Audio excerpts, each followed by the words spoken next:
수진이야? 강민준 회장의 입에서 떨리는 목소리가 흘러나왔습니다. 보라매 공원 낡은 피아노 앞에서 연주하던 여인을 보는 순간이었죠. 죄송해요. 저 아세요? 수진이 순진한 아이처럼 고개를 갸웃거리며 물었습니다. 15년 전 남편이었던 남자를 전혀 알아보지 못하는 맑은 목소리였어요. 저는 예전에 알았던 사이예요. 민준이 떨리는 목소리로 대답했습니다. 차가운 겨울바람이 그들 사이를 스쳐갔어요. 기억이 안 나네요. 죄송해요. 수진의 묻어난 대답에 민준의 가슴이 찢어지는 듯 했습니다. 옆에 서 있던 15살 소녀가 어머니를 보호하듯 앞으로 나섰어요. 엄마 놀라게 하지 마세요. 그 순간 민준은 깨달았습니다. 15년 전 자신이 내린 선택이 얼마나 큰 대가를 치르게 했는지를 말이에요. 시간은 그날로 거슬러 올라갑니다. 하지만 이 우연한 만남 뒤에는 그 누구도 상상할 수 없는 진실이 숨겨져 있었습니다. 좋아요, 댓글 남겨주시면 가정의 평화와 행복이 찾아옵니다. 12월의 차가운 바람이 보라매 공원을 휘돌고 있었습니다. 오후 3시, 겨울 해가 기울어가는 시간이었죠. 공원 한쪽 무료 급식소 앞마당에는 오래된 업라이트 피아노 한 대가 놓여 있었어요. 페인트가 벗겨진 검은 몸체에 여기저기 흠집이 있는 그 피아노에서 서툰 선율이 흘러나오고 있었습니다. 건반 위에 올려진 여인의 손가락은 추위에 벌겋게 얼어 있었어요. 손끝이 거의 감각을 잃었을 정도로 차가웠지만 그녀는 계속해서 똑같은 구간을 반복해서 연주하고 있었죠. 쇼팽의 녹턴 중 한 곡이었는데 중간 부분에서 자꾸 막히는 듯 했어요. 엄마, 이제 그만 쳐요. 손 너무 시려요. 15살쯤 되어 보이는 소녀가 어머니의 어깨에 조심스럽게 손을 올렸습니다. 아이의 목소리에는 걱정과 안타까움이 묻어 있었어요. 여인은 딸의 말에도 고개를 들지 않았습니다. 마치 다른 세상에 있는 사람처럼 자신만의 세계에 빠져 있었죠. 그 순간이었습니다. 급식소 뒤편 주차장에 검은색 벤틀리 한 대가 조용히 멈춰섰어요. 차에서 내린 남자는 정갈한 캐시미어 코트를 입고 있었습니다. 50세 남자의 얼굴에는 세월이 새긴 깊은 주름과 함께 냉정함이 배어 있었어요. 강민준, 대한민국 굴지의 제약회사를 이끄는 회장이었습니다. 회장님, 이쪽으로 오시죠. 40대 중반의 김 실장이 앞서 걸으며 급식소 관계자를 소개하려 했습니다. 오늘은 회사 사회공헌 프로그램 현장 점검차 나온 길이었거든요. 하지만 민준의 발걸음이 갑자기 멈춰섰어요. 그의 시선이 피아노 앞 여인에게 고정된 채 떨어지지 않았습니다. 여인의 옆모습이 선명하게 보였어요. 어깨까지 내려온 검은 머리카락, 야윈 뺨선, 그리고 피아노를 치는 그 손의 섬세한 움직임까지 민준의 가슴 한편이 갑자기 무너져 내리는 듯 했어요. 15년 전 그 모습 그대로였습니다. 아니, 더 야위고 지쳐 보였지만 분명히 그녀였어요. 민준의 입술이 떨렸습니다. 수진이야? 그의 입에서 믿을 수 없다는 듯한 목소리가 흘러나왔습니다. 15년 전 헤어진 전처의 이름이었죠. 김 실장이 깜짝 놀란 눈으로 회장을 바라봤어요. 회장님? 혹시 아시는 분이신가요? 민주는 대답하지 않았습니다. 마치 꿈을 꾸는 사람처럼 천천히 피아노 쪽으로 걸어갔어요. 뒤따라오던 기자 2명이 수군거리기 시작했습니다. 저분 혹시 회장님 전 부인 아닌가요? 맞는 것 같은데요. 예전에 잡지에서 본 적 있어요. 그런데 여기서 뭘 하고 계신 거죠? 민준이 피아노에서 서너 걸음 떨어진 곳에 멈춰 섰습니다. 수지는 여전히 연주에 집중하고 있었어요. 그가 다가와도 전혀 알아채지 못하는 듯 했죠. 마치 온 세상이 사라지고 피아노만 남은 것처럼 자신만의 세계에 빠져 있었습니다. 쇼팽 녹턴 2번이네요. 민준이 조심스럽게 말을 걸었습니다. 수진이 치고 있는 곡을 정확히 알아본 거였어요. 옛날 그녀가 가장 좋아했던 곡이기도 했죠. 하지만 수진은 아무런 반응을 보이지 않았습니다. 계속해서 같은 부분을 반복해서 연주할 뿐이었어요. 그때 소녀가 어머니를 보호하듯 앞으로 나섰습니다. 아이의 눈에는 경계심이 서려 있었어요. 죄송해요. 저희 엄마가 지금 좀 아프세요. 소녀의 목소리는 또래보다 훨씬 어른스러웠습니다. 민준이 아이를 자세히 보았어요. 수진을 닮은 선명한 눈매, 그리고 어딘지 낯익은 얼굴 윤곽이 있었죠. 가슴이 다시 한번 철렁 내려앉았어요. 아프시다고요? 네. 기억을 잘 못하세요. 치매 초기래요. 그래서 피아노만 계속 치려고 하세요.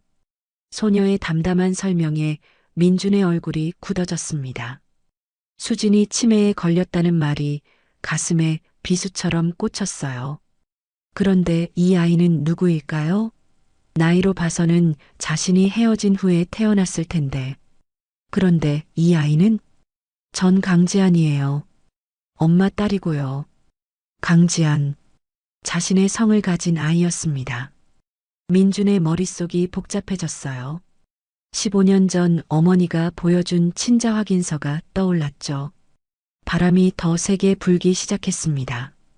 수진의 머리카락이 바람에 흩날렸어요.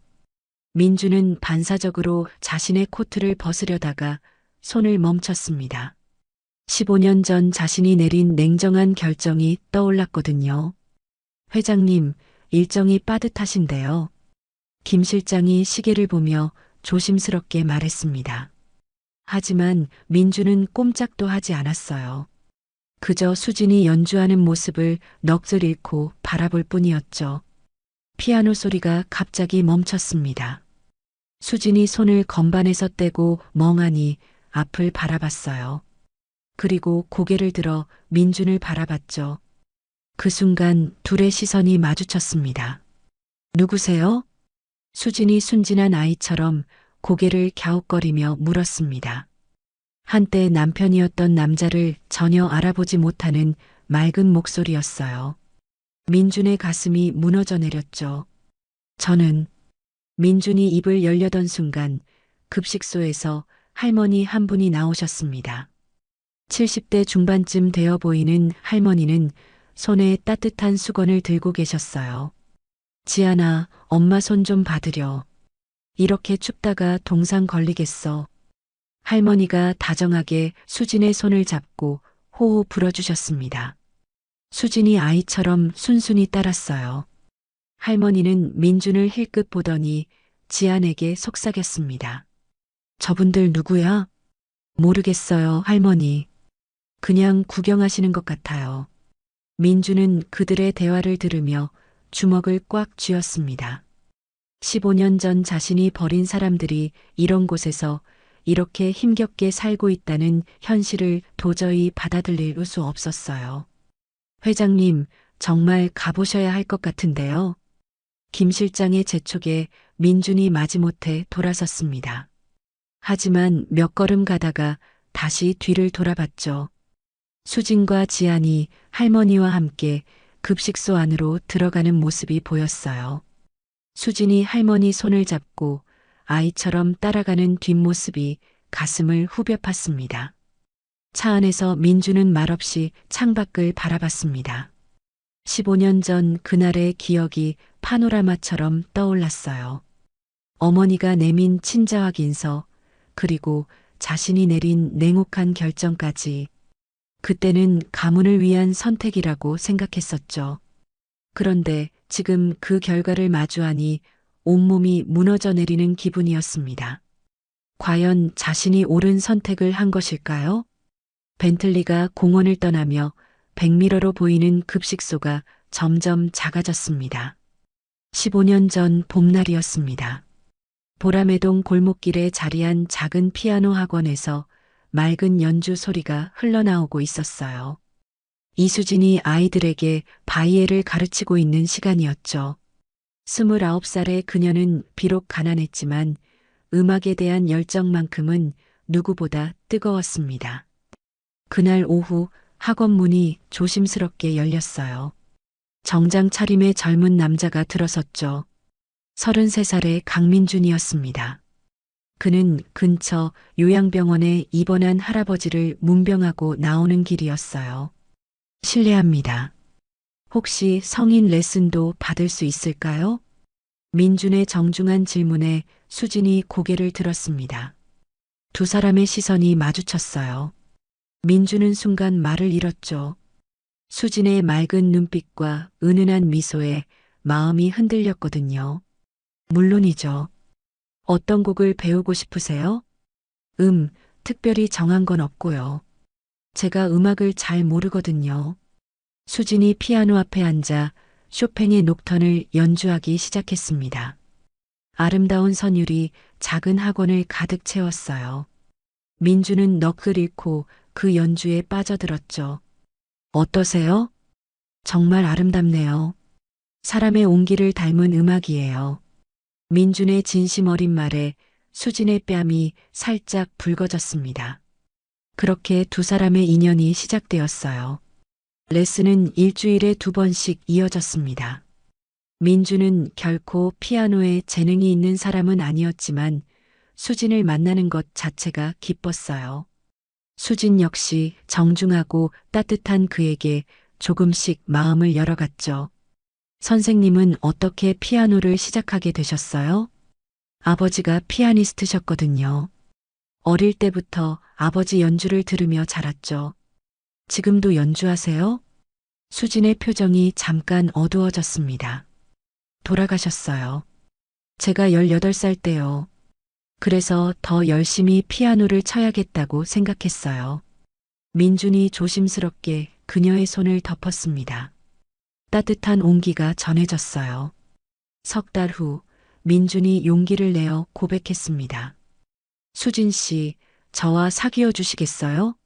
수진은 한참을 망설였어요. 자신과는 너무 다른 세계에 사는 사람이라는 걸 알고 있었거든요.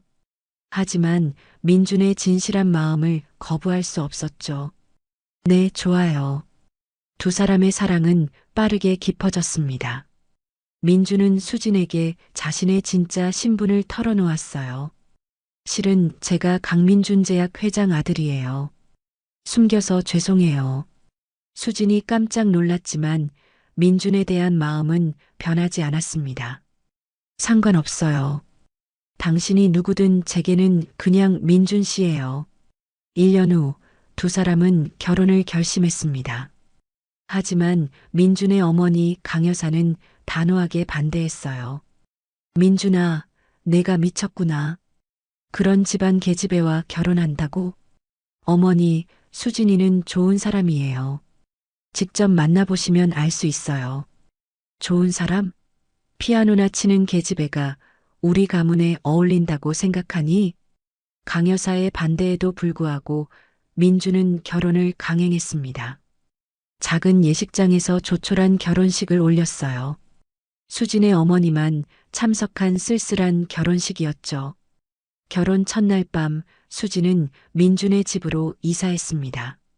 강남의 대저택이었어요. 하지만 시어머니의 차가운 시선이 그녀를 따라다녔죠. 내가 피아노로 사람 마음을 훔쳤다더니 이번엔 가문을 훔쳤구나.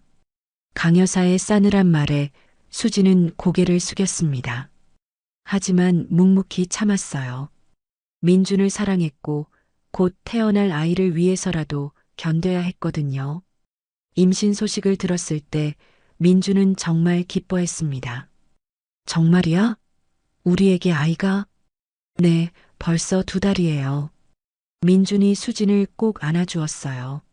하지만 강 여사의 표정은 더욱 차가워졌죠. 몇 달이 지나면서 수진에 대한 시댁의 괴롭힘은 더욱 심해졌습니다. 강 여사는 수진의 뒷조사를 시켰고 온갖 트집을 잡았어요.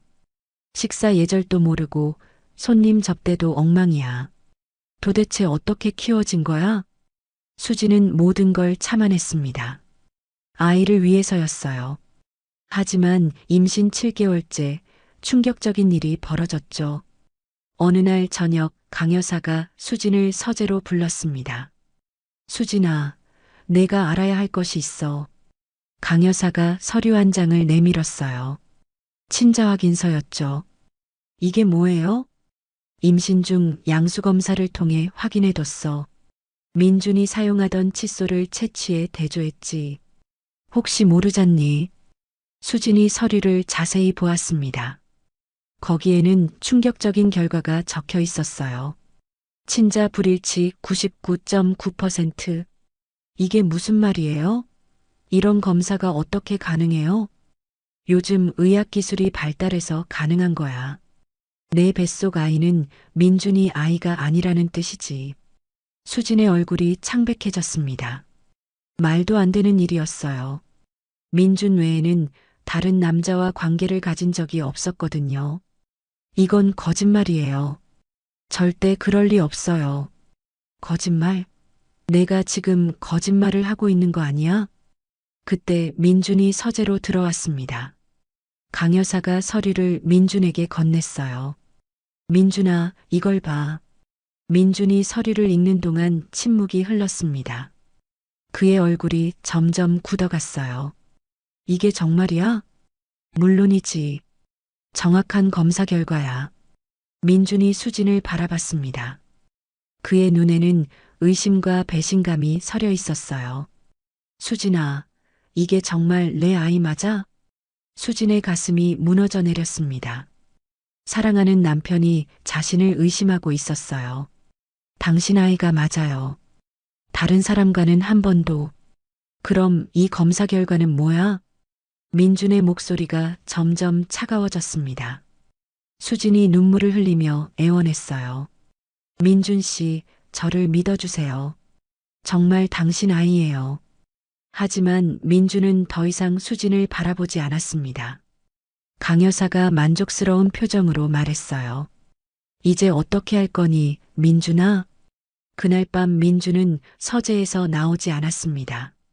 수진은 홀로 침실에서 울며 밤을 새웠어요. 며칠 후 민준이 차가운 목소리로 말했죠. 수진아, 우리 잠깐 떨어져 지내자.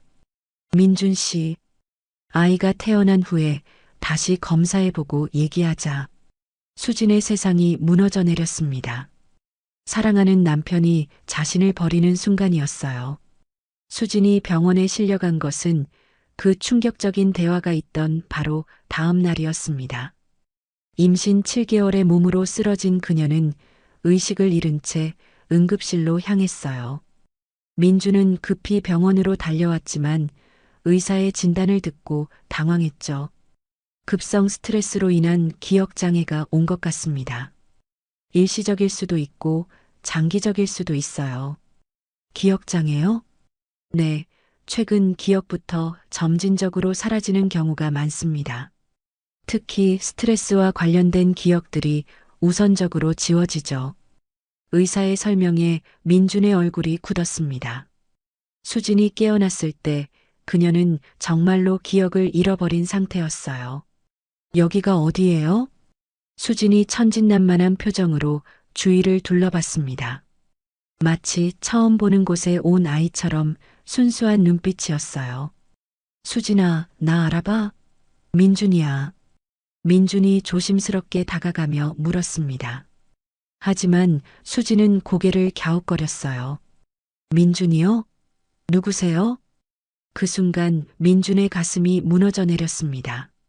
자신을 전혀 기억하지 못하는 아내의 모습이 현실처럼 느껴지지 않았어요. 의사가 몇 가지 질문을 던졌습니다. 혹시 남편이 누구신지 기억하세요?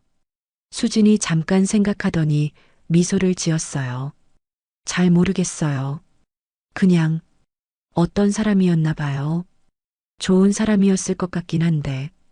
결혼식은 기억나세요? 결혼식이요? 했나요? 기억이 안 나는데. 수진의 머릿속에서 민준과의 모든 기억이 사라져 있었습니다. 첫 만남, 피아노 레슨, 프러포즈, 결혼식까지 모든 사랑의 순간들이 깨끗하게 지워진 거였어요. 오직 피아노와 음악에 대한 기억만이 선명하게 남아 있었죠. 강 여사는 이 상황을 기회로 여겼습니다. 며칠 후 병실에 나타난 그녀는 차가운 목소리로 말했어요. 수진아, 내가 기억을 잃었다니 안 됐구나. 어머니라고 부르면 되나요? 아니야. 우리는 이제 남남이야. 내가 여기서 나가야 할 것 같구나. 수진이 이해할 수 없다는 표정을 지었습니다. 강 여사가 계속해서 냉정하게 말했어요. 너는 이제 우리 가족이 아니야. 뱃속 아이도 우리와는 상관없고. 민준이 어머니를 말렸습니다. 어머니, 지금 무슨 말씀을 하시는 거예요? 민준아, 이게 기회야. 기억도 잃었는데 깔끔하게 정리하자. 하지만 그 아이는 내 아이가 아니잖니. 검사 결과가 나왔잖아. 수지는 그들의 대화를 듣고 있었지만 상황을 완전히 이해하지 못했어요. 다만 자신이 환영받지 못한다는 것만은 느낄 수 있었죠. 출산일이 다가왔습니다. 수지는 홀로 진통을 견뎌야 했어요. 민주는 병원에 왔지만 분만실 밖에서 망설이기만 했죠. 강 여사의 말이 계속 머릿속을 맴돌았거든요. 지안이 태어났습니다. 작고 예쁜 여자아이였어요. 수진이 갓난아기를 품에 안았을 때 처음으로 환한 미소를 지었습니다. 안녕, 지안아. 엄마야. 신기하게도 딸의 이름은 기억하고 있었어요. 마치 본능처럼 자연스럽게 불러냈죠. 민준이 분만실로 들어왔습니다. 작은 딸을 보는 순간 가슴이 뜨거워졌어요. 아이는 분명히 자신을 닮아 있었거든요. 정말 예쁘다. 민준이 조심스럽게 말했습니다. 하지만 수지는 여전히 그를 낯선 사람처럼 바라봤어요. 아기 아빠신가 봐요? 닮았네요. 수진의 순진한 말에 민준의 마음이 더욱 복잡해졌습니다. 그때 강 여사가 들어왔어요. 이제 퇴원 준비해야겠구나. 퇴원요? 어디로 가면 되나요? 내가 알아서 해야지. 우리가 어떻게 해줄 수 없어. 강 여사의 냉정한 말에 수진이 당황했습니다. 기억을 잃은 상태에서 갓난아기와 함께 어디로 가야 할지 막막했어요. 민준이 망설이다가 입을 열었습니다. 어머니, 그래도 아이가 갓 태어났는데. 민준아, 내가 혼란스러운 건 이해해. 하지만 이게 최선이야. 강 여사는 미리 준비해둔 서류를 통해 수진의 조기 퇴원을 강행했습니다. 별도 보호자 동의서와 간병비까지 처리해서 행정적으로 문제없이 퇴원시킨 거였어요. 결국 수진은 지안과 함께 병원을 나와야 했습니다. 갈 곳이 없었던 그녀는 동네 고시원에 방 하나를 얻었어요. 좁고 어두운 공간이었지만 딸과 함께할 수 있는 유일한 보금자리였죠. 처음에는 정말 힘들었습니다. 기억을 잃은 상태에서 육아를 하는 것은 불가능에 가까웠어요. 하지만 수진에게는 특별한 능력이 있었죠. 피아노였습니다. 지안이 울 때마다 수진은 작은 키보드로 자장가를 연주했어요. 신기하게도 아이는 엄마의 연주를 들으며 금세 잠들어졌죠. 지안아, 엄마가 뭘 할 수 있는지는 모르겠지만 음악은 할 수 있나 봐. 수진이 딸에게 속삭였습니다. 그때부터 그녀는 거리에서 피아노를 치기 시작했어요. 사람들이 던져주는 동전으로 하루하루를 버텨갔죠. 지안이 3살이 되었을 때였습니다. 아이가 처음으로 엄마에게 물었어요. 엄마, 아빠는 어디 있어요? 수진이 잠깐 멈춰섰습니다. 그 질문에 대한 답을 알 수 없었거든요. 아빠요? 글쎄, 어디 있을까? 엄마도 모르겠어. 다른 친구들은 아빠가 있는데 지안이에게는 엄마가 있잖아. 그걸로 충분하지 않을까? 지안이 고개를 끄덕였습니다. 아직 어린아이였지만 엄마를 위로하고 싶었어요. 시간이 흘러 지안이 초등학교에 입학했습니다. 다른 아이들과 달리 학용품을 제대로 챙겨줄 수 없어서 늘 미안했어요. 하지만 지아는 불평 한 번 하지 않았죠. 엄마, 괜찮아요. 친구들이 빌려줘요. 지안의 씩씩한 모습에 수진의 마음이 아팠습니다. 이 아이에게 더 좋은 환경을 만들어주고 싶었지만 현실은 녹록지 않았어요. 수진의 기억장애는 시간이 지나면서 더 심해졌습니다. 치매 초기 증상까지 나타나기 시작했어요. 어떤 날은 지안의 이름도 기억하지 못했죠. 엄마, 제가 지안이에요. 지안이? 아, 맞다. 우리 딸 지안이구나. 그런 날이 점점 많아졌습니다. 하지만 피아노만큼은 여전히 칠 수 있었어요. 손가락이 기억하고 있었거든요. 지안이 중학생이 되면서 상황은 더욱 어려워졌습니다. 수진이 일을 제대로 할 수 없게 되자 생활비 마련이 힘들어졌어요. 결국 그들은 무료급식소 근처로 이사해야 했죠. 지안아, 미안해. 엄마가 기억을 못해서. 괜찮아요, 엄마. 우리에게는 음악이 있잖아요. 지안이 엄마의 손을 잡고 말했습니다. 15살 소녀가 어른보다 더 어른스러웠어요. 그렇게 15년이 흘렀습니다. 수지는 기억을 잃었지만 딸에 대한 사랑만큼은 놓지 않았어요. 지안 역시 엄마를 지키며 살아왔죠. 겨울날 보라매 공원에서 피아노를 치는 그들의 모습에는 슬픔보다 강인함이 배어 있었습니다. 비록 가난했지만 서로가 있어 외롭지 않았거든요. 그런데 그날 운명적인 재회가 시작되었습니다. 수진이 알아보지 못하는 남자가 그들 앞에 나타났어요. 15년 전 모든 걸 버리고 떠난 바로 그 사람이었죠. 인생은 참 아이러니했습니다. 기억을 잃은 여자와 후회로 가득한 남자가 다시 만난 거였어요. 사흘 후 민주는 다시 보라매 공원을 찾았습니다. 이번에는 김 실장과 함께였어요. 회사 일정을 모두 취소하고 온 길이었죠. 지난 며칠 동안 민주는 잠을 이루지 못했거든요. 수진과 지안의 모습이 계속 눈앞에 아른거렸어요.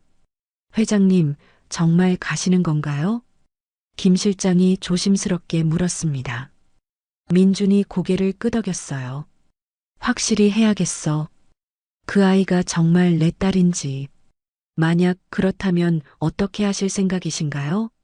민주는 대답하지 않았습니다. 자신도 확신이 서지 않았거든요.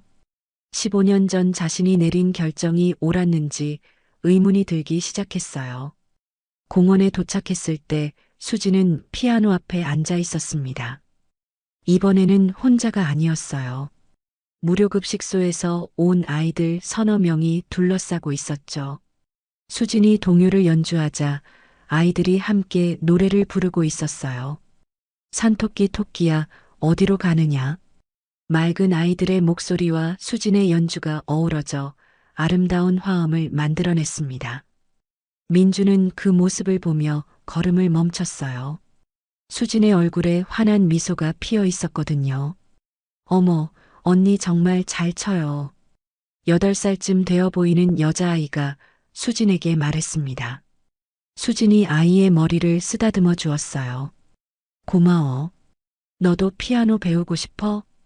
네, 배우고 싶어요. 그런데 돈이 없어요.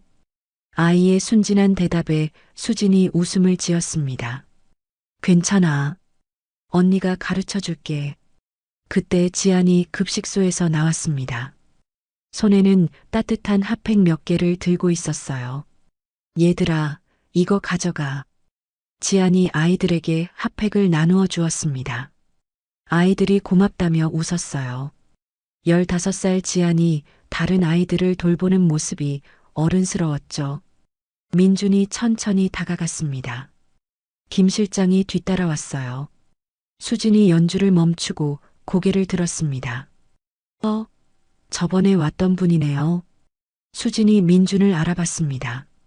하지만 여전히 낯선 사람을 보는 눈빛이었어요. 안녕하세요. 민준이 조심스럽게 인사했습니다. 목소리가 떨렸어요. 수진이 어색한 미소로 대답했죠. 안녕하세요. 또 구경하러 오셨어요? 저, 수진 씨와 얘기할 게 있어서요. 민준의 말에 지안이 경계심을 드러냈습니다. 어머니 앞으로 다가서며 민준을 째려봤어요. 무슨 얘기요? 저희 엄마 아프신데 귀찮게 하지 마세요. 지안의 단호한 목소리에 아이들이 웅성거렸습니다. 민준이 무릎을 굽혀 지안과 눈높이를 맞췄어요. 지안아, 나는 저 모르는 사람이에요. 왜 제 이름을 아세요? 지안이 한 걸음 물러서며 경계했습니다. 민준의 가슴이 아팠어요. 자신의 딸이 자신을 낯선 사람으로 보고 있었거든요. 수진이 일어나서 지안의 어깨에 손을 올렸습니다.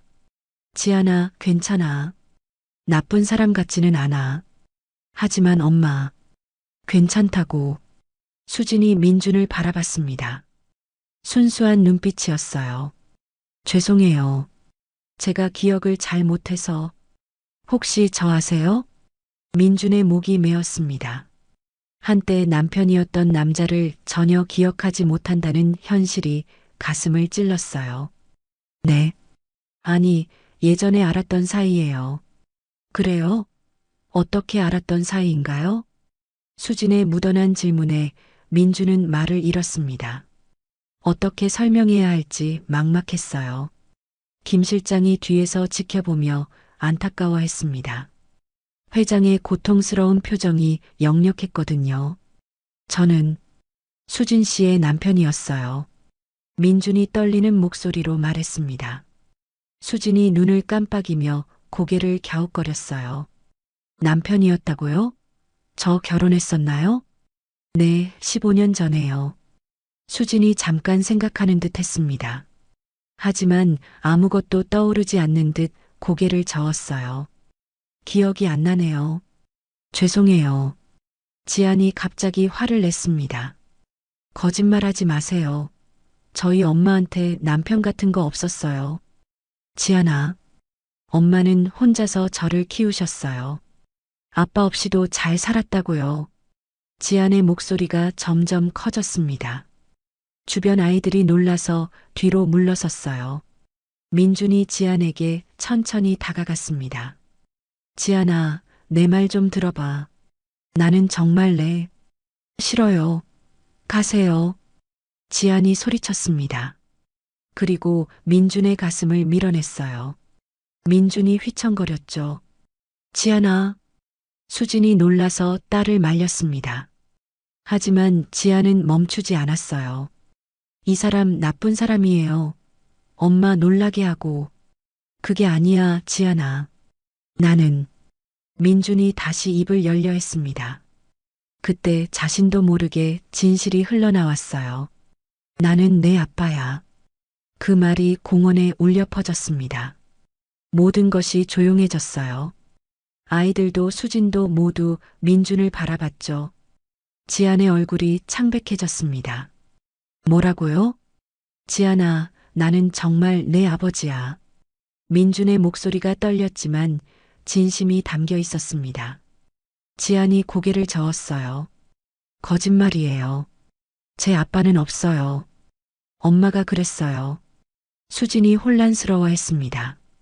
미묘하게 눈썹을 찡그리며 민준을 바라봤어요. 아빠요? 정말 지안이 아빠세요? 네, 그래요. 그럼 저의 남편이기도 하고요? 그랬어요. 예전에는. 수진이 머리를 감쌌습니다. 뭔가 떠오르려 하지만 잡히지 않는 기억 때문에 괴로워했어요. 지안이 갑자기 울음을 터뜨렸습니다. 거짓말해요. 아빠가 있었다면 왜 우리를 버렸어요? 왜 엄마가 이렇게 아프게 내버려뒀어요? 지안의 절규에 민준의 가슴이 찢어지는 듯 했습니다.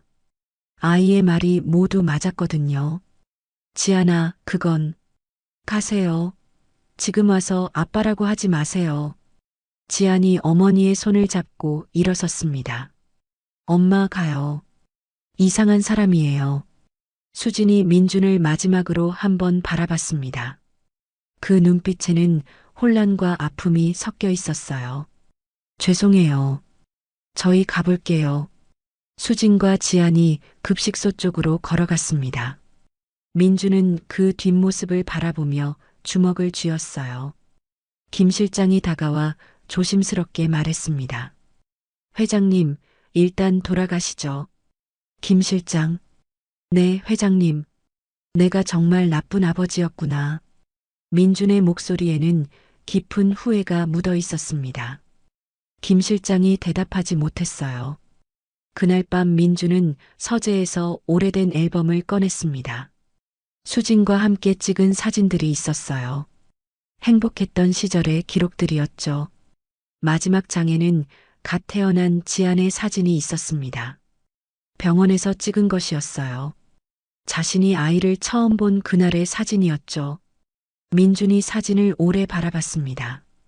그때는 몰랐지만 지금 보니 지안이 자신을 정말 많이 닮았어요. 내가 뭘 한 거지? 민준의 눈에서 눈물이 흘러내렸습니다. 15년 늦은 후회였어요. 그날 밤 민준은 김 실장을 불렀습니다. 회사 서재에서 둘만의 긴급 회의가 시작되었어요. 민준의 얼굴에는 결의가 서려 있었죠. 김 실장, 15년 전 일을 다시 조사해 보겠어. 회장님, 무엇을 조사하시려는 건가요? 친자 확인서 말이야. 뭔가 이상해. 김 실장이 고개를 끄덕였습니다. 사실 그도 예전부터 의심스러웠거든요. 강 여사의 행동이 너무 성급했었어요. 어떻게 시작하시겠습니까? 당시 병원부터 찾아봐. 담당 의사, 검사 기록, 모든 걸 다시 확인하겠어. 이틀 후 김 실장이 조사 결과를 가지고 왔습니다. 그의 표정이 심상치 않았어요. 회장님, 큰일입니다. 무슨 일이야? 당시 병원 기록을 확인했는데요. 원본 서류와 사모님께서 가져오신 서류가 다릅니다. 민준이 자리에서 일어났습니다. 다르다고? 어떻게? 원본에는 친자 일치 99.9%로 되어 있어요. 그런데 사모님이 보여주신 건 불일치였죠. 김 실장의 말에 민준의 얼굴이 창백해졌습니다. 15년 전 그 충격적인 순간이 되살아났어요. 그럼 조작된 거야? 그럴 가능성이 높습니다. 더 조사해 보겠습니다. 며칠 후 김 실장이 또 다른 증인을 데려왔습니다. 60대 중반의 남자였어요. 은퇴한 형사 최영식이었죠. 안녕하세요, 회장님. 최영식입니다. 형사님께서 왜 저를 찾으신 건가요?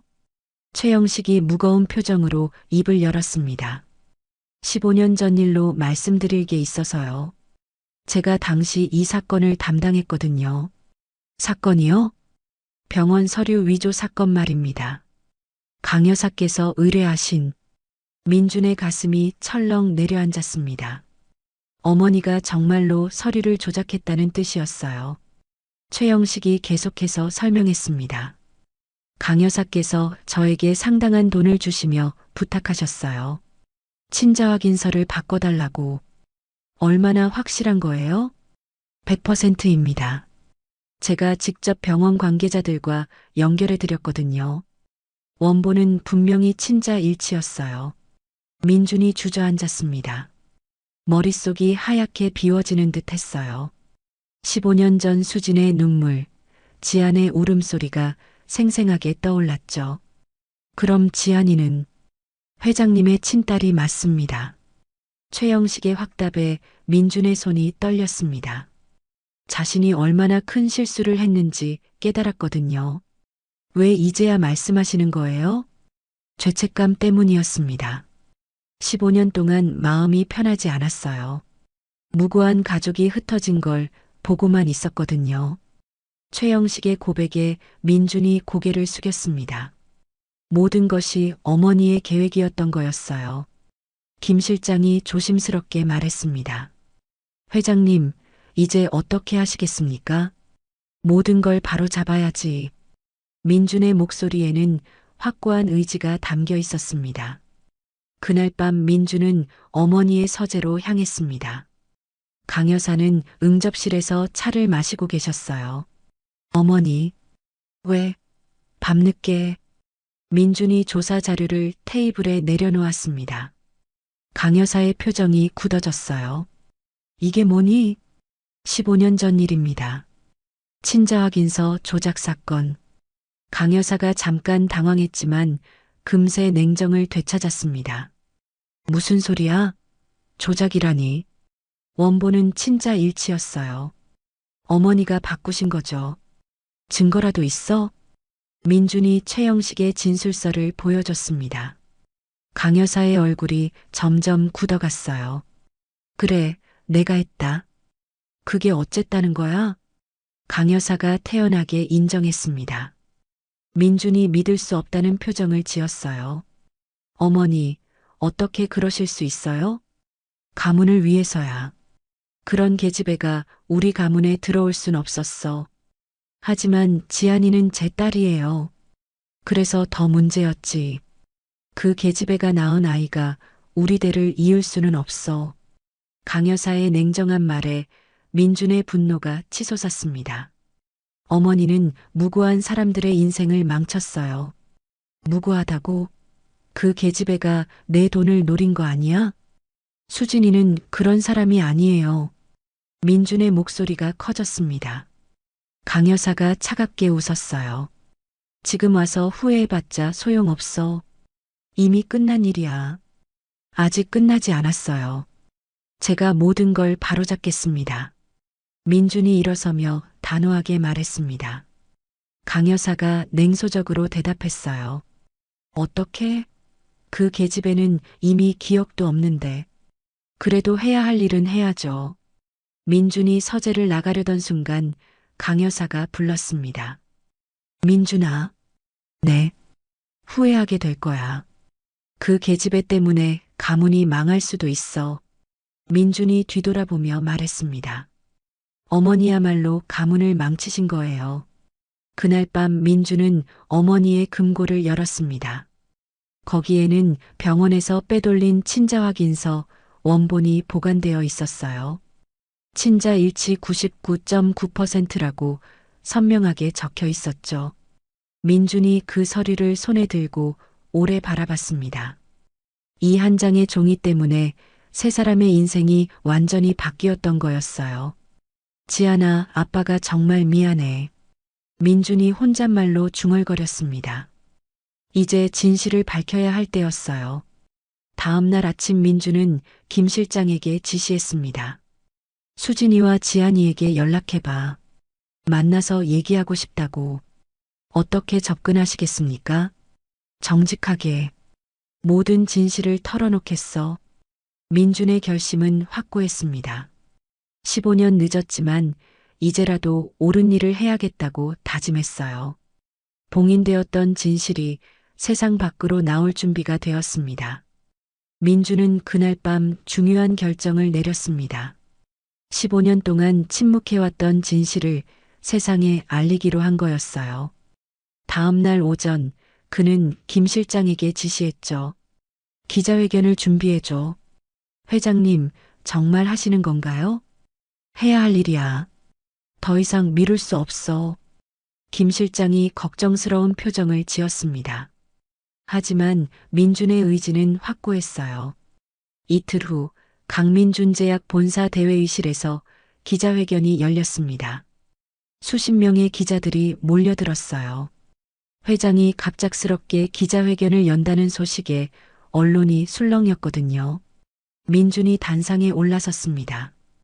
그의 얼굴에는 평소의 냉정함 대신 진정성이 배어 있었어요. 카메라 플래시가 터지는 가운데 그가 입을 열었죠. 안녕하세요. 강민준 제약 회장 강민준입니다. 기자들이 조용해졌습니다. 민준이 준비한 원고를 내려놓고 진심을 담아 말하기 시작했어요. 오늘 제가 이 자리에 선 이유는 15년 전에 저희 가문이 저지른 잘못을 고백하기 위해서입니다. 기자들이 웅성거리기 시작했습니다. 예상치 못한 발언이었거든요. 15년 전 저희 가문은 한 무고한 여인의 인생을 송두리째 망쳤습니다. 민준의 목소리가 떨렸지만 계속 이어갔어요. 그 여인은 제 전처 이수진 씨입니다. 저희는 친자 확인서를 조작해서 그녀와 아이를 내쫓았습니다. 회견장이 순식간에 시끄러워졌습니다. 기자들이 일제히 손을 들고 질문을 쏟아냈어요. 회장님, 구체적으로 어떤 조작이 있었나요? 친자 확인서 원본은 친자 일치였습니다. 하지만 저희 어머니가 병원 관계자들에게 돈을 주고 가짜 서류를 만들었어요. 그럼 아이는 회장님의 친딸이 맞다는 건가요? 네, 그렇습니다. 제 딸 지안이를 저는 15년 동안 외면해 왔습니다. 민준의 고백에 기자들이 더욱 흥분했습니다. 이런 스캔들은 처음이었거든요. 그때 회견장 뒤쪽 문이 벌컥 열렸습니다. 강 여사가 격분한 표정으로 들어왔어요. 보안 요원들이 막으려 했지만 그녀는 단상으로 올라갔죠. 민준아, 지금 뭐 하는 거야? 강 여사의 날카로운 목소리가 회견장에 울려 퍼졌습니다. 카메라들이 일제히 그녀에게 향했어요. 어머니, 그만하세요. 가문의 수치를 내 입으로 말하겠다는 거야? 미쳤어? 강 여사가 민준의 팔을 잡아 끌었습니다. 하지만 민준은 움직이지 않았어요. 그 수치가 바로 우리 집안의 뿌리였습니다. 민준의 단호한 말에 강 여사의 얼굴이 창백해졌습니다. 내가 지금 어머니가 하신 일들을 세상에 알리는 거예요. 더 이상 숨길 수 없어요. 민준이 마이크 앞으로 다시 돌아섰습니다. 기자들이 숨을 죽이고 지켜봤어요. 저는 오늘부로 회장직에서 물러나겠습니다. 또 한 번 회견장이 술렁였습니다. 아무도 예상하지 못한 선언이었어요. 그리고 제가 가진 회사 지분 대부분을 사회에 환원하겠습니다. 생활에 필요한 최소 자산만 남기고 나머지는 소외계층 아이들을 위한 음악교육재단에 출연하겠습니다. 기자들이 일제히 질문을 던졌습니다. 회장님, 그럼 회사는 어떻게 되는 건가요? 유능한 경영진들이 이어받을 겁니다. 제가 없어도 충분히 잘 운영될 거예요. 전 부인과 따님께는 어떻게 하실 계획인가요? 민준이 잠깐 말을 멈췄습니다. 가장 어려운 질문이었어요. 그분들께 진심으로 사과드리고 싶습니다. 비록 용서받지 못할 일이지만 제가 할 수 있는 모든 걸 다해 속죄하겠습니다. 강 여사가 분노로 떨었습니다. 민준아, 내가 정말... 어머니, 이제 그만하세요. 진실을 숨기는 것도 한계가 있어요. 민준이 강 여사를 바라보며 말했습니다. 그의 눈에는 더 이상 아들의 모습이 아닌 한 명의 어른이 서 있었어요. 기자회견이 끝난 후 파장은 엄청났습니다. 모든 언론이 이 사건을 다뤘어요. 강민준 제약 주가는 폭락했고 강 여사는 검찰 수사에 착수됐습니다. 며칠 후 수사가 진행되어 영장이 발부되었고 강 여사는 서류 조작과 횡령 혐의로 구속되었습니다. 70이 넘은 나이에 철창 신세를 지게 된 거였어요. 민준은 회장직에서 물러났습니다. 세상 사람들은 그를 손가락질했어요. 재벌가의 추악한 민낯을 드러낸 장본인이라며 비난했죠. 강민준, 완전히 미쳤네. 가문을 스스로 무너뜨리다니. 하지만 민준은 오히려 편안했습니다.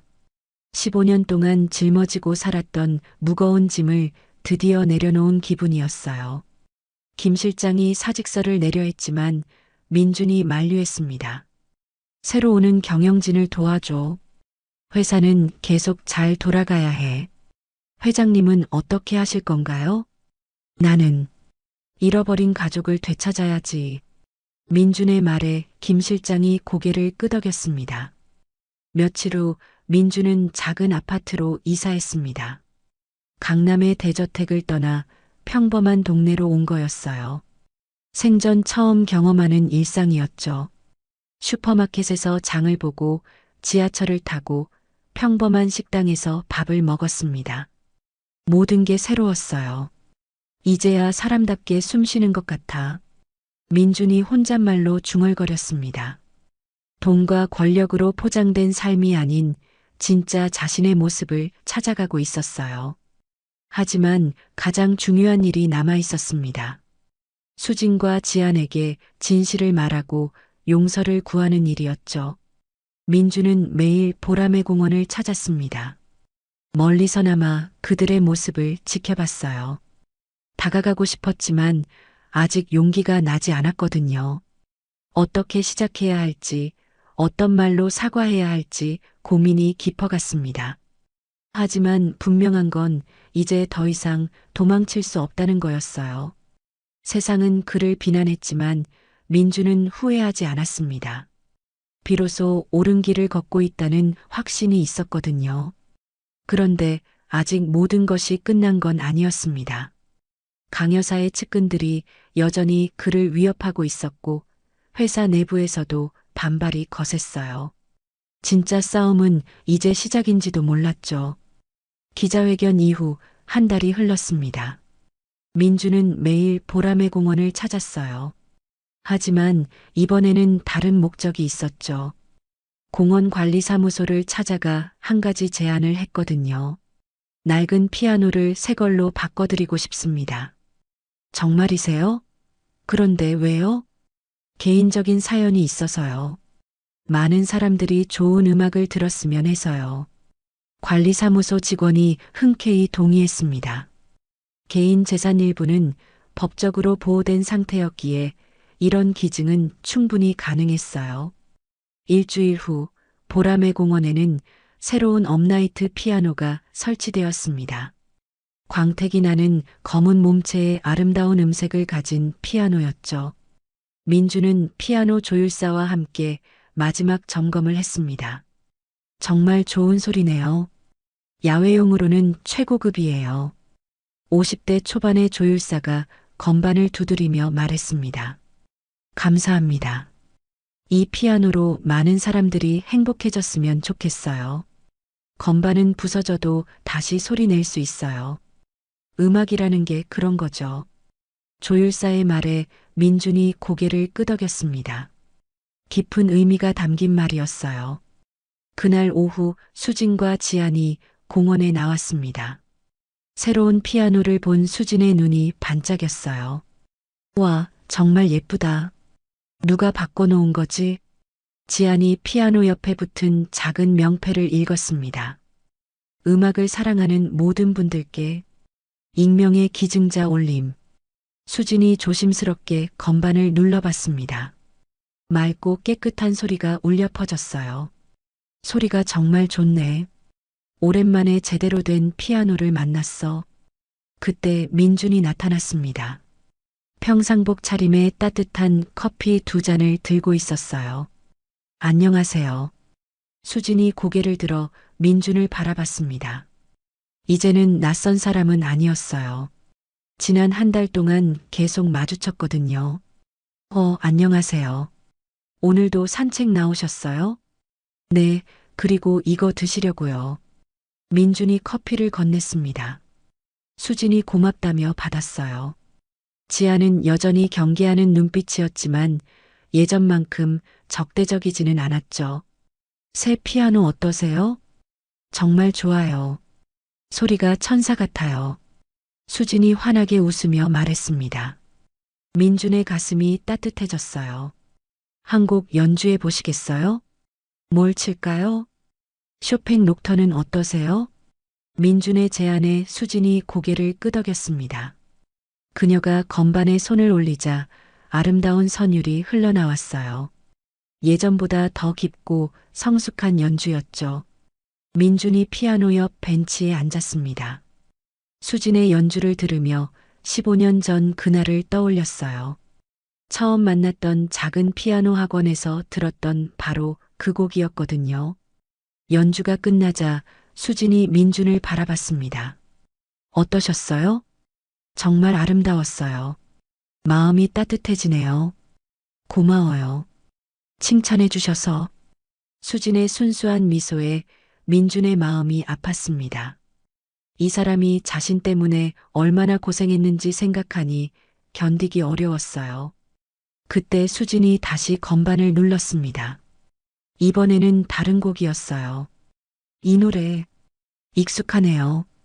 수진이 중얼거렸습니다. 연주하면서도 어딘가 그리운 듯한 표정을 지었어요. 우리 처음 만났을 때 내가 쳤던 곡이야. 민준이 조심스럽게 말했습니다. 수진의 손이 잠깐 멈췄어요. 처음 만났을 때요? 응, 작은 피아노 학원에서. 넌 정말 아름답게 연주했어. 수진의 눈에 눈물이 맺혔습니다. 기억나지는 않지만 뭔가 그리운 감정이 올라왔어요. 그랬나요? 참 따뜻하네요. 그때도 지금처럼 따뜻했어. 민준의 말에 수진이 고개를 끄덕였습니다. 알 수 없는 안도감이 밀려왔어요. 지안이 그 모습을 지켜보며 마음이 복잡했습니다. 어머니가 행복해 보이는 게 좋았지만 여전히 민준을 완전히 믿을 수는 없었거든요. 며칠 후 민준은 용기를 내어 진실을 말하기로 했습니다. 수진과 지안을 조용한 카페로 초대했어요. 말씀드릴 게 있어서 모셨어요. 무슨 말씀이세요? 수진이 궁금해했습니다. 민준이 가방에서 서류를 꺼냈어요. 진짜 친자 확인서였죠. 이게 뭐예요? 15년 전 일의 진실이에요. 민준이 모든 것을 설명했습니다. 어머니의 조작, 자신의 실수, 그리고 그 후의 일들까지. 수진과 지안이 충격을 받았어요. 그럼 정말 저희가 가족이었던 거예요? 네, 그래요. 지안이는 제 친딸이고 수진 씨는 제 아내였어요. 지안이 울음을 터뜨렸습니다. 그럼 왜 그렇게 오래 우리를 버려뒀어요? 미안해, 지안아. 정말 미안해. 민준도 눈물을 흘렸습니다. 15년간의 후회가 한꺼번에 쏟아져 나왔어요. 수진이 조용히 말했습니다. 기억은 나지 않지만 마음은 알 것 같아요. 당신이 나쁜 사람은 아니라는 걸. 수진아, 지안이도 아빠가 필요해요. 저도 가족이 그리웠거든요. 수진의 말에 지안이 고개를 들었습니다. 엄마, 정말 괜찮아요? 응, 괜찮아. 우리 이제 진짜 가족이 될 수 있을 것 같아. 며칠 후 민주는 수진과 지안을 자신의 새 집으로 초대했습니다. 작지만 따뜻한 아파트였어요. 여기 살고 계세요? 네, 이제 이게 제 집이에요. 평범하죠? 지안이 집 안을 둘러봤습니다. 거실 한편에 예쁜 디지털 피아노가 놓여 있었어요. 우와, 피아노다. 지안이를 위해 준비했어. 민준의 말에 지안의 눈이 반짝였습니다. 평생 제대로 된 피아노를 가져본 적이 없었거든요. 수진이 피아노에 앉아 건반을 눌러봤습니다. 아름다운 소리가 집안을 가득 채웠어요. 이제 우리 집에도 피아노 놓자, 아빠. 지안이 처음으로 민준을 아빠라고 불렀습니다. 민준의 눈가가 젖었어요. 그래, 우리 집엔 음악이 있어야지. 수진이 세 사람이 함께 연주할 수 있는 곡을 쳤습니다. 간단한 동요였지만 세 사람의 마음이 하나가 되는 순간이었어요. 이제 정말 가족 같네요. 수진이 환하게 웃으며 말했습니다. 비록 과거의 기억은 돌아오지 않았지만 새로운 추억을 만들어갈 수 있을 것 같았어요. 그날 밤 민주는 혼자 창밖을 바라봤습니다. 15년 전 잃어버린 가족을 되찾는 기적 같은 일이 일어나고 있었어요. 아직 해결해야 할 일들이 많았습니다.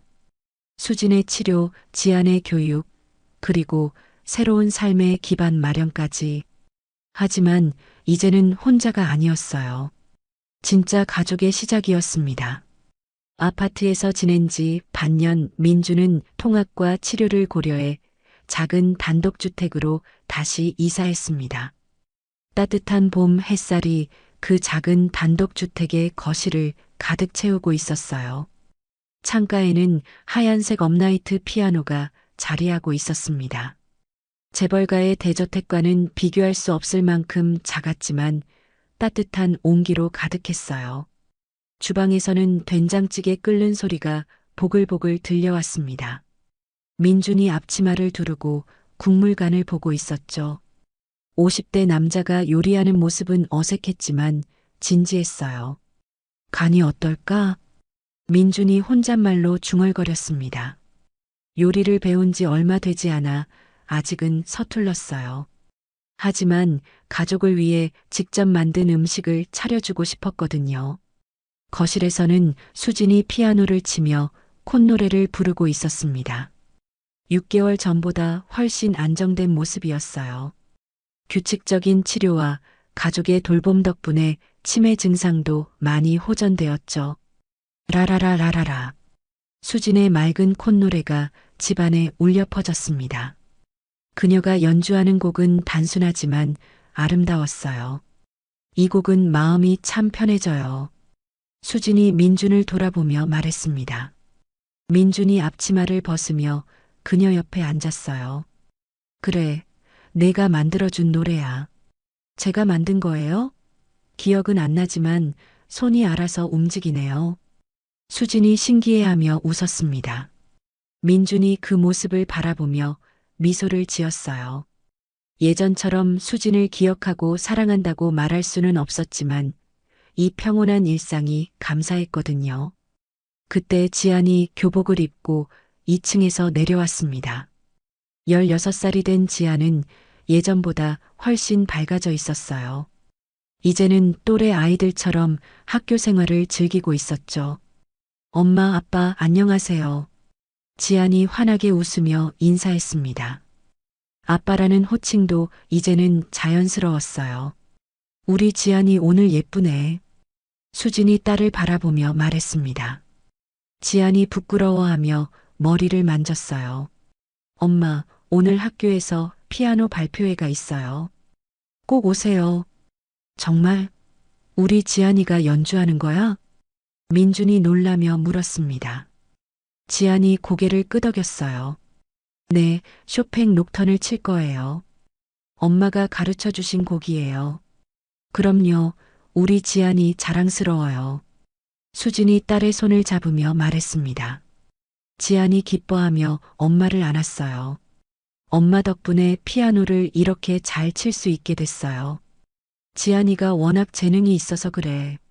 민준이 딸의 머리를 쓰다듬으며 말했습니다. 지난 6개월 동안 지안의 피아노 실력은 놀라울 정도로 늘었어요. 좋은 선생님과 제대로 된 환경이 주어지니 숨겨져 있던 재능이 꽃피운 거였죠. 아빠도 꼭 오세요. 처음으로 가족이 다 와서 제 연주를 들어주는 거예요. 지안의 말에 민준의 가슴이 뜨거워졌습니다. 딸의 성장하는 모습을 지켜볼 수 있다는 게 이렇게 감사할 줄 몰랐어요. 당연히 갈게. 우리 지안이 연주 빠뜨릴 수 없지. 고마워요, 아빠. 지안이 민준을 안으며 말했습니다. 예전에는 상상도 할 수 없었던 일이었죠. 아침 식사 시간이 되자 세 사람이 식탁에 둘러앉았습니다. 민준이 정성껏 끓인 된장찌개와 간단한 반찬들이 차려져 있었어요. 아빠 요리 실력이 늘었네요. 지안이 국물을 한 수저 떠서 맛보며 말했습니다. 민준이 뿌듯해했어요. 많이 연습했거든. 너희들 맛있는 거 해주고 싶어서. 고마워요. 정말 맛있어요. 수진이 환하게 웃으며 말했습니다. 평범한 가정의 따뜻한 아침 풍경이었어요. 식사를 마친 후 지안이 학교에 가고 수진과 민준은 함께 설거지를 했습니다. 수진이 그릇을 닦고 민준이 물기를 닦아주는 단순한 일상이었지만 둘 다 행복해했어요. 오늘 오후에 병원 가야 하죠? 응, 정기 검진 받으러. 수진의 치매 치료는 꾸준히 계속되고 있었습니다. 완치는 어렵지만 현재 상태를 유지하는 것만으로도 감사한 일이었어요. 많이 좋아진 것 같아요. 예전보다 기억하는 것도 많아지고. 그래, 의사 선생님도 잘 관리되고 있다고 하셨어. 민준이 수진의 어깨에 손을 올리며 말했습니다. 수진이 고개를 끄덕였어요. 오후 시간 두 사람은 병원에서 검진을 받았습니다. 다행히 결과는 양호했어요. 치매 진행이 멈춘 상태였죠.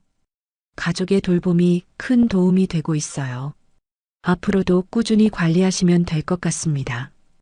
의사의 말에 민준과 수진이 안도했습니다. 병원에서 나온 후 두 사람은 근처 공원을 산책했습니다. 벚꽃이 만개한 아름다운 봄날이었어요. 꽃이 참 예쁘네요. 수진이 벚나무를 바라보며 말했습니다. 민준이 그녀의 모습을 바라봤어요. 6개월 전보다 훨씬 건강해 보였죠. 수진아. 네. 행복해? 민준의 질문에 수진이 잠깐 생각했습니다. 그리고 환하게 웃으며 대답했어요. 네, 행복해요. 기억은 돌아오지 않지만 지금이 좋아요. 나도 행복해. 민준이 진심으로 말했습니다. 예전에 화려했던 삶보다 지금의 평범한 일상이 훨씬 소중했어요. 저녁 시간, 세 사람은 지안의 학교로 향했습니다. 발표회가 열리는 강당에는 많은 학부모들이 모여 있었어요. 지안이 무대에 올라 연주를 시작했습니다. 쇼팽의 녹턴이 아름답게 울려 퍼졌어요. 수진이 가르쳐준 바로 그 곡이었죠. 우리 딸 정말 잘한다. 민준이 자랑스러워하며 말했습니다. 수진도 눈물을 글썽이며 딸의 연주를 지켜봤어요. 연주가 끝나자 박수 소리가 터져 나왔습니다. 지안이 무대에서 부모님을 찾아 손을 흔들었어요. 집으로 돌아온 후 세 사람은 거실에 둘러앉아 차를 마셨습니다. 지안이 오늘 일을 신나게 이야기했어요. 선생님이 제 연주를 정말 칭찬해 주셨어요. 대학에서 음악을 전공해 보라고 하시더라고요. 정말? 우리 지안이 음악가가 되는 거야? 수진이 기뻐하며 물었습니다. 지안이 고개를 끄덕였어요. 네, 저도 엄마처럼 사람들에게 아름다운 음악을 들려주고 싶어요. 민준이 딸을 바라보며 미소를 지었습니다. 지안이 자신의 꿈을 찾아가는 모습이 대견했어요. 밤이 깊어가자 지안이 먼저 방으로 들어갔습니다. 수진과 민준은 거실에 남아 피아노 앞에 앉았어요. 수진이 천천히 건반을 눌렀습니다. 오늘 지안이 연주했던 바로 그 곡이었어요. 민준이 그 모습을 바라보며 생각에 잠겼죠. 6개월 전만 해도 상상할 수 없었던 일이었습니다. 이렇게 평범하고 행복한 가정을 꾸릴 수 있을 거라고는 꿈도 꾸지 못했어요. 수지는 기억을 잃었지만 웃음을 되찾았습니다. 지아는 아버지를 얻었고 꿈도 찾았어요. 민주는 진정한 가족을 되찾았죠. 기억은 돌아오지 않았지만 삶은 제자리를 찾았습니다. 피아노의 선율 속에 사랑이 다시 깃들었어요. 창밖에서는 새들이 지저귀고 있었습니다. 세 사람의 잔잔한 웃음소리가 봄밤에 흘러갔어요. 완벽하지는 않지만 충분히 아름다운 하루였습니다. 민주는 이제 알았습니다. 진정한 행복은 거창한 것이 아니라는 걸요. 가족과 함께하는 평범한 일상, 그 속에서 피어나는 작은 기쁨들이 바로 인생의 가장 큰 선물이라는 것을 말이에요.